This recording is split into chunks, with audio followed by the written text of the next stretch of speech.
Assalamualaikum warahmatullahi wabarakatuh, sahabat informasi CPNS. Nah, kita ketemu lagi di video kali ini. Aku mau share terkait dengan sosialisasi pengadaan ASN 2021 yang sudah disampaikan langsung dan resmi oleh Kemenpan RB ya, melalui akunnya. Nah, ada beberapa hal yang disampaikan, yaitu terkait dengan persyaratan dan ketentuan umum serta persyaratan khusus seperti tenaga kesehatan dan ketentuan akreditasi. Nah, terkait hal tersebut, ini sesuai dengan Permenpan nomor 27 tahun 2021 tentang kebutuhan dan persyaratan pengadaan CPNS. Nah, akan saya sampaikan, akan saya share di video kali ini. Jadi teman-teman semua harus dicatat baik-baik supaya teman-teman tahu ya, dan bisa persiapan dari awal ya. Nah, jangan di skip karena nanti supaya tidak ketinggalan informasi. Persiapkan diri dengan baik, kita lihat video berikut ini. Nah, dari sosialisasi pengadaan ASN tahun 2021, nah ini ada disampaikan beberapa hal ya.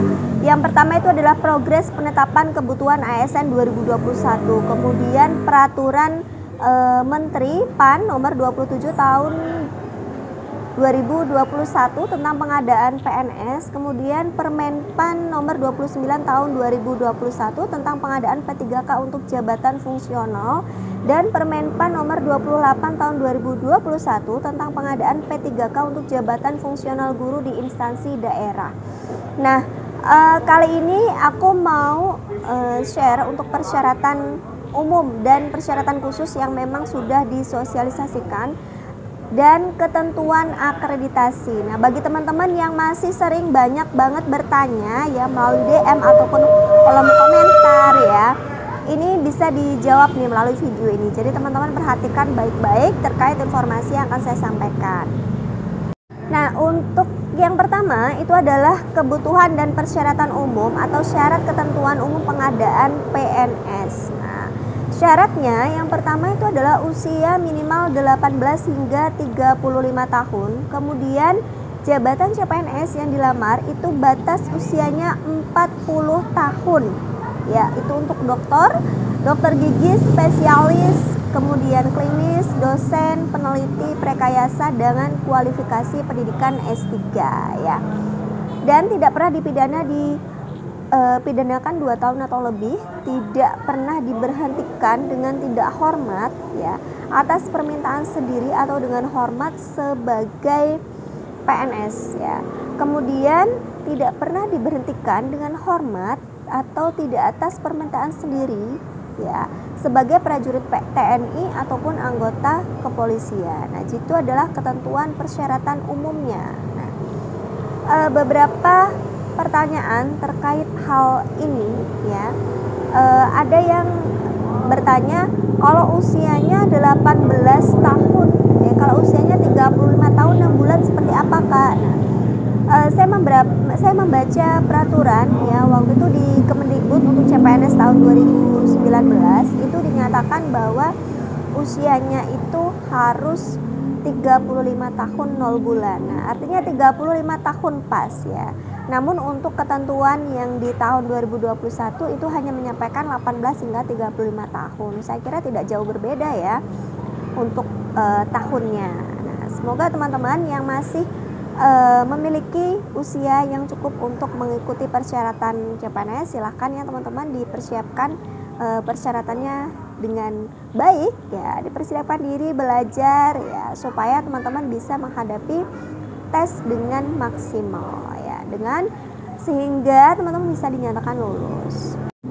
Nah, yang kedua itu adalah ketentuan khusus ya bagi pelamar tenaga kesehatan. Ada beberapa poin yang sudah saya rangkum gitu ya. Yang pertama adalah pelamar yang melamar pada jenis jabatan tenaga kesehatan yang mensyaratkan surat tanda registrasi. Ini banyak banget ya teman-teman yang bertanya, Kak, apakah STR ini diperlukan gitu. Ternyata ini sudah disampaikan oleh Kemenpan RB, jadi teman-teman harus dipersiapkan ya. Teman-teman harus melampirkan STR, surat tanda registrasi, yaitu bukan internship, sesuai jabatan yang dilamar. Jadi silakan itu nanti ketika jabatan dilamar itu mensyaratkan STR, yaitu harus dilampirkan. Nah, STR ini harus masih berlaku pada saat pelamaran yang dibuktikan dengan tanggal masa berlaku ya yang tertulis pada STR. Lalu STR tersebut diunggah di SSC ASN ya. Nah, instansi pemerintah ini akan wajib melakukan validasi terhadap kesesuaian surat STR tersebut. Nah, jadi akan divalidasi sesuai atau tidak syarat yang diunggah dengan yang dipersyaratkan sesuai dengan jabatan yang dilamar. Nah, lalu yang terakhir adalah daftar jenis jabatan tenaga kesehatan yang mensyaratkan STR ditetapkan oleh menteri. Nah, jadi ketetapan ini ditetapkan oleh menteri. Nah, beberapa pertanyaan terkait dengan STR ini banyak sekali ya yang masuk. Apakah masih dibutuhkan? Apakah harus menggunakan STR atau tidak? Nah, jawabannya udah terjawab teman-teman. Tetap harus menggunakan surat tanda registrasi. Nah, bagi teman-teman yang berniat untuk mengikuti tes, silakan dipersiapkan syarat ini lebih awal supaya teman-teman bisa lebih pede ya, lebih percaya diri. Kemudian yang kedua juga lebih siap ya menghadapi tesnya. Ketika persyaratannya sudah lengkap semuanya dan nanti sudah dibuka pendaftarannya, teman-teman tinggal saja melengkapi. Tidak perlu lagi harus mencari. Ya, gitu teman-teman. Yang terakhir ini adalah ketentuan akreditasi. Nah, akreditasi prodi ya ini bagi jalur kumlot ya. Nah, akreditasi prodi dan PT itu dilaksanakan sesuai dengan Permenristek Dikti nomor 32 tahun 2016 tentang akreditasi prodi dan PT, yaitu pasal 47 dan 52. Nah, info akreditasi prodi dan PT itu dapat diperoleh dari pangkalan data pendidikan tinggi yang dilakukan oleh kementerian yang menyelenggarakan urusan pemerintah di bidang pendidikan, kebudayaan, ilmu pengetahuan, dan teknologi. Nah, pangkalan data atau database Badan Akreditasi Nasional. Nah, untuk jalur kumlot sendiri itu akreditasi prodi dan UNIF itu harus A. Nah, jadi ketentuan-ketentuan akreditasi persyaratan seperti ini teman-teman harus sudah persiapkan.